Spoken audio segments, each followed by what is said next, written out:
Hello mga kaindong! For today's video, gagawa tayo ng macaroni soup. So ito yung mga ingredients natin.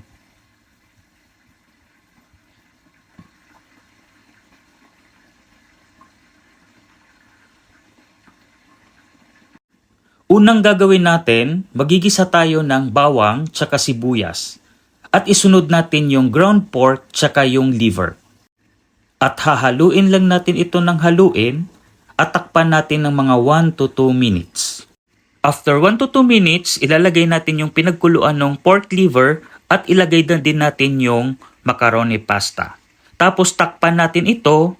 Pag ito'y kumulo na, ilalagay natin yung hotdog, yung carrots, tsaka yung bell pepper at maglagay tayo ng konting butter at tsaka yung evap milk.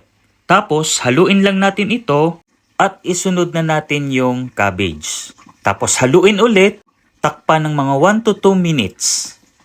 And that's it. Ganun lang kadali gumawa ng macaroni soup.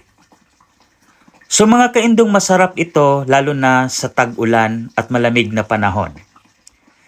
Thanks for watching mga kaindong. Don't forget to follow, react, comment, and share. Bye-bye!